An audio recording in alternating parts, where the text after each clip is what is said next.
Welcome to my next video in the Steps Method Concepts series. Today I'm going to discuss the opening.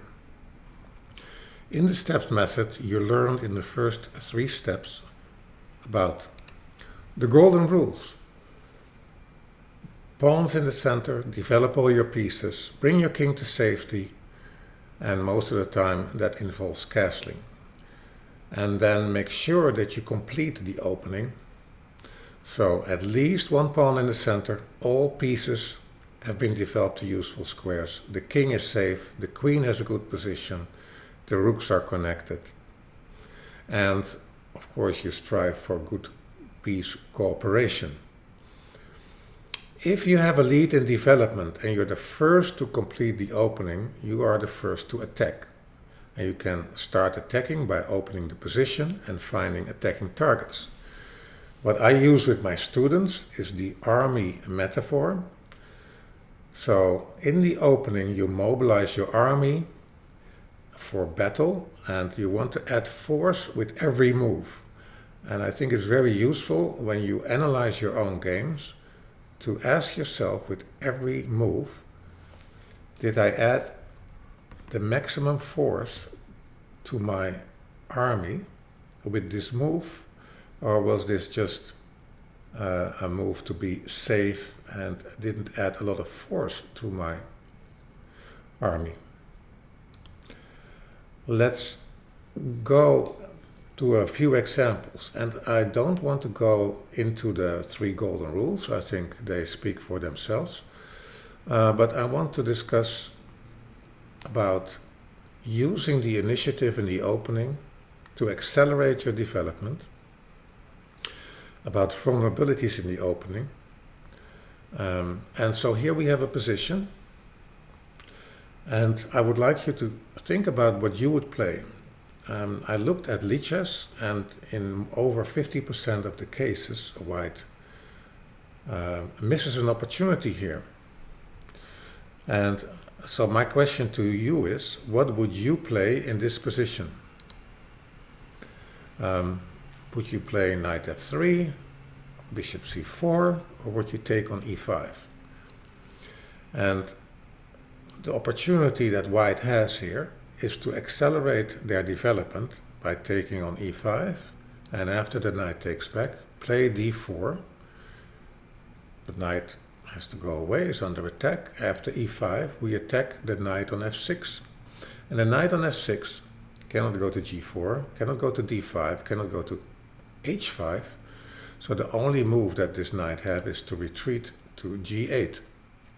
Some players might be concerned that they have overextended their pawns and that it will be easily undermined, but let's have a look at that.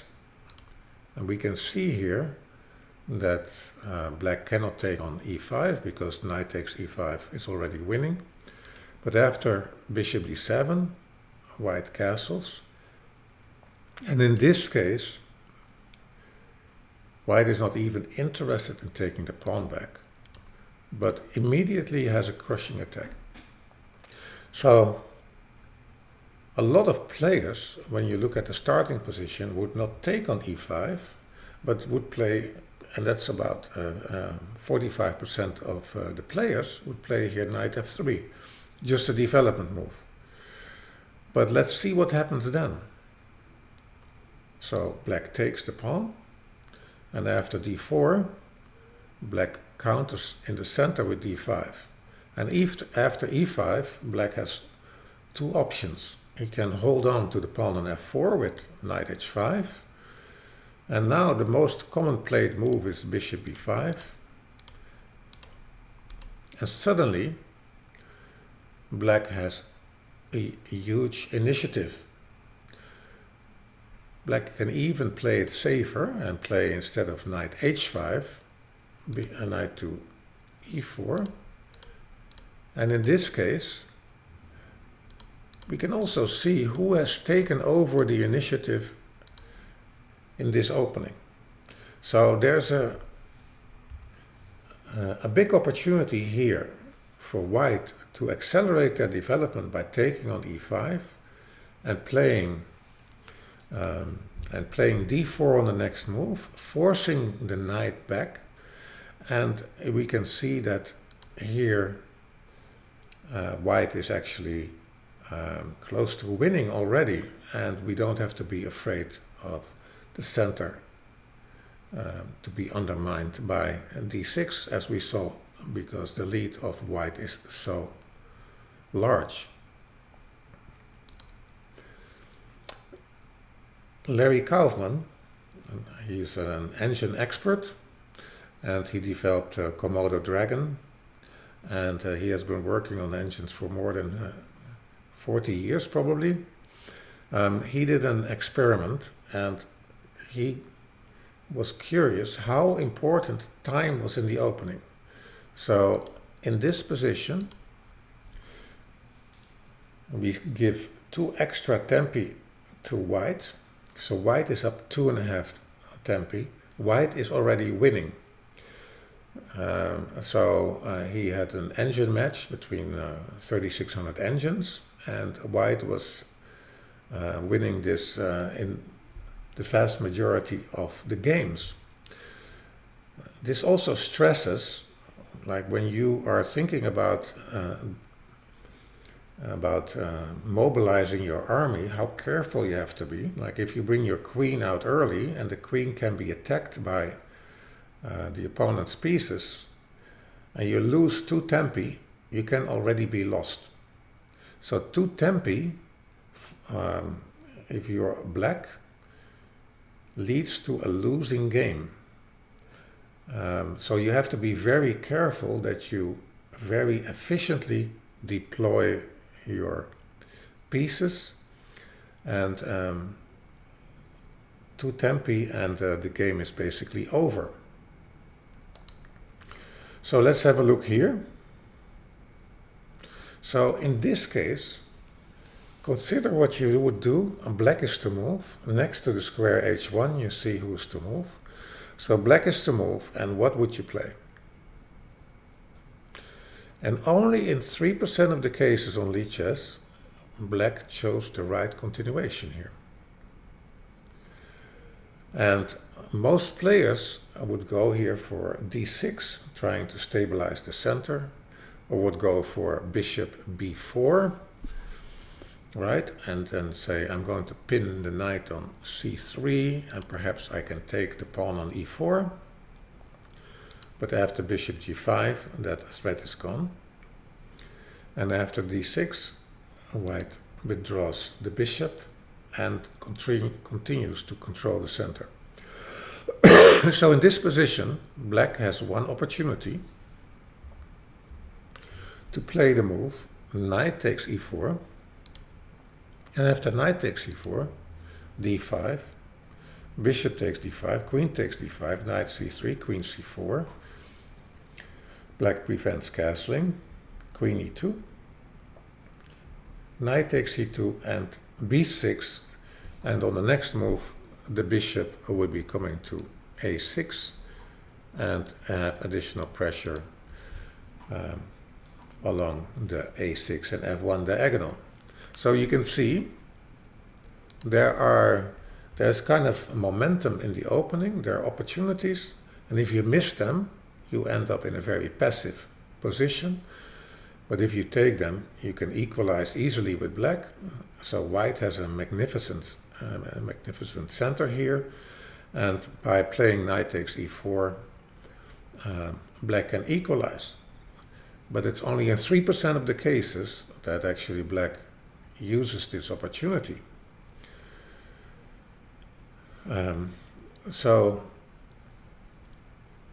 it's very important to be active in the opening and to seize the opportunities that you get. Black is to move, right? And so here also, black has one opportunity to attack the center, right? And if black would say, I'm just going to castle, then knight d1, c5, c3, and white has stabilized their center. So the opportunity that black has in this position is to play c5, What is the threat of c5? The threat of c5, of course, is to play c4 and trap the bishop. But also, of course, if the knight moves away on e2, then we can take on d4, right? So if, let's say that the knight would move away, we take on d4, after queen takes d4, we can develop again with gain of tempo, attack the queen, and then win the pawn on e5. So it's very important in the opening to play actively, and you can see we make our opponent respond to our threats, and by making our opponent respond to our threats, we're gaining a lead in development. Okay, I want to discuss vulnerabilities in the opening, and there are three I would like to discuss. One is the weak point f7. The second one is the diagonal h5 to e8. Of course, you can mirror it, h4 to e1. And the third one is the king in the middle. Well, here we have the king in the middle, and black just played c5. And the question is, how can we exploit the vulnerability of the fact that the black king is still in the middle, and the weakness of the h5 to e8 diagonal. So the h5 to e8 diagonal. We can exploit it by playing knight takes c6, sacrifice, queen h5 check, and g6, bishop takes g6, ace takes g6, and we're not going to take the rook on h8. We are going to play queen g6, and after king g7, bishop g5. Black has to give their knight to prevent mate, and then loses the queen on d8. So this is an important vulnerability in the opening, the diagonal h5 to e8. So that's something to keep always in mind and see if you can exploit it.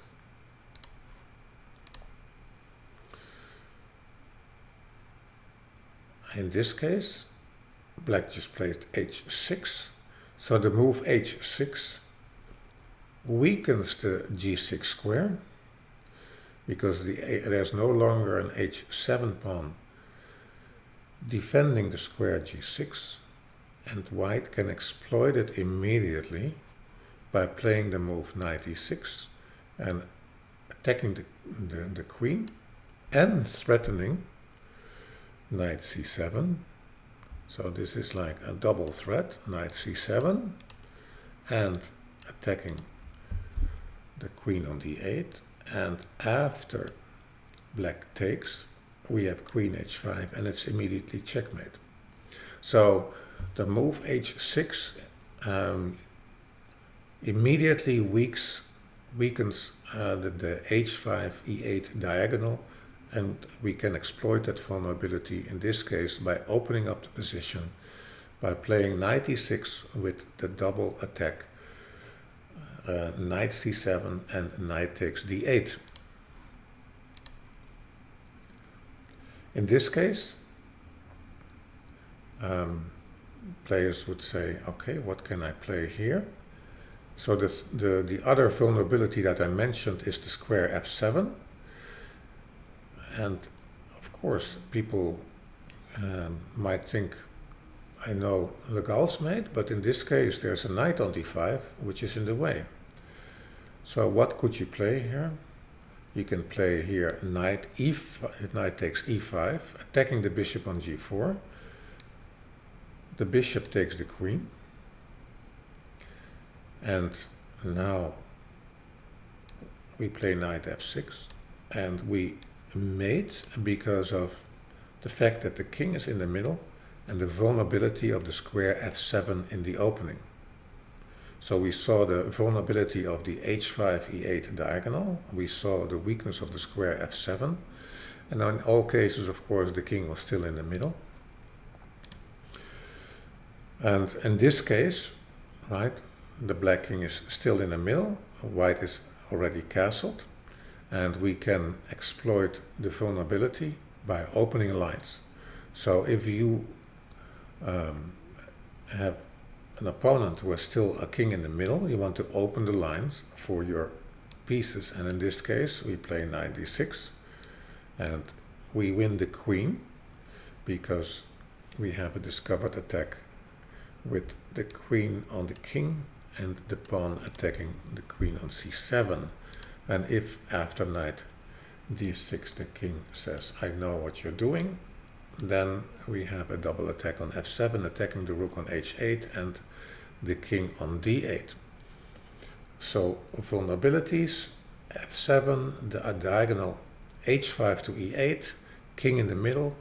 We open lines for our pieces to get to the king, and we use the mini concepts of attacking the king, gaining access, bringing attackers, eliminating defenders, see if you can find mating patterns using checkmate motifs, and that all also applies to the opening.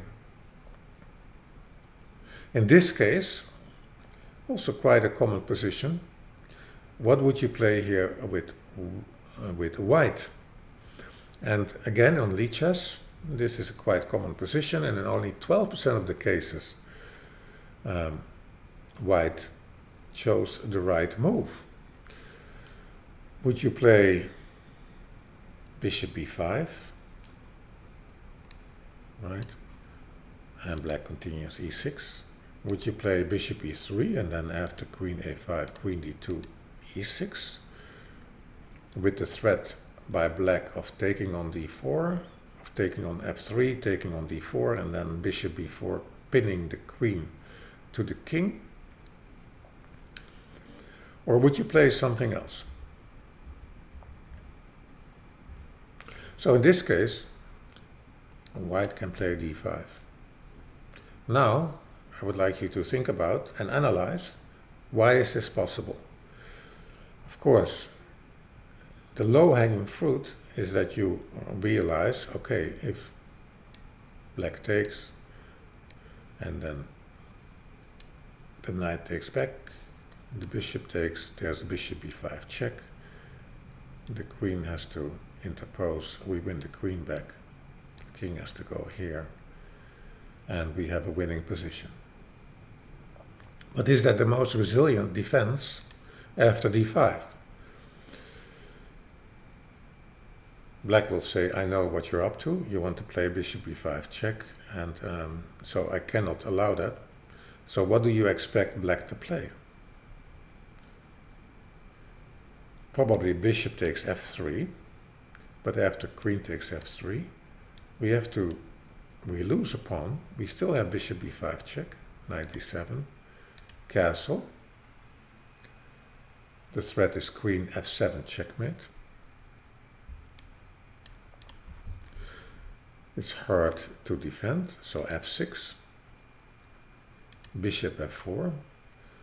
So you could say black won a pawn, but look at the development of black versus white. So white has developed two bishops, is castled, black's king is still in the middle. But let's see concrete how this would go. Bishop d3, threatening queen h5. Queen h5 is the threat. Again, this weakened diagonal h5 to e8. So white just continues their development. And now it's time to open up the position. Queen comes in. Rook b8, defending the pawn on b7. And we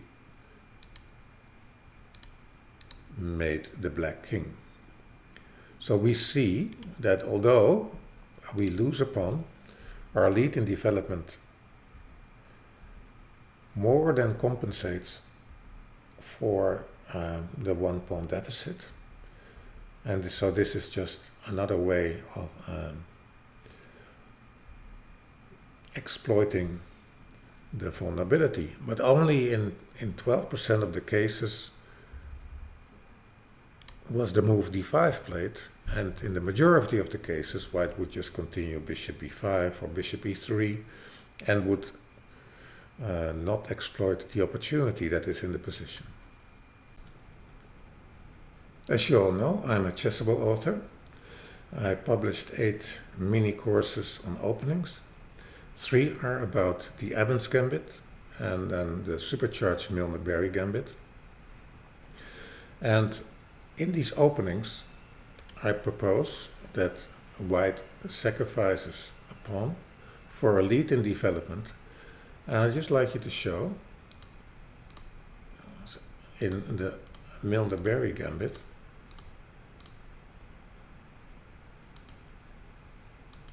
which you see the opening moves now.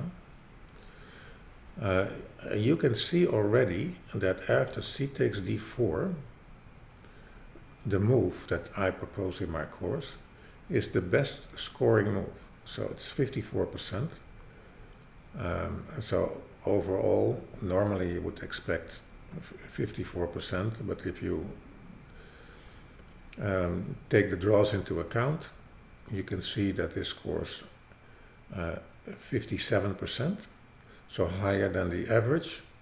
And if we go into this line, you can see that accepting this pawn sacrifice with d takes c3, that after that black is only scoring 40% and white is scoring 60%. So this gives white such a strong initiative that it more than compensates for the pawn. And this is actually such a strong concept that nowadays, for instance, when you look at Caruana, he avoids this line by going bishop d7, bishop e2, knight e7. So he completely avoids going for this pawn because he realizes as a grandmaster that the lead in development is much more important than the one pawn material. The same applies for when we look at this position, the Italian game. You can see of all the continuations here that actually the move b4, which is characteristics for the Evans Gambit, scores the best. Also here, right, white gets a lead in development and opens lines for their pieces, and it compensates for the one pawn deficit, and it's not surprising that Kasparov used this in over-the-board games to beat players like Anand. So it's used at the highest level and it is completely sound. So this is just to show that when you play the opening, that the lead in development, gaining space, is so important that you can consider sacrificing a pawn, and that actually, if you look to practical results, that this gives you excellent results. Thank you, and I hope you enjoyed my video.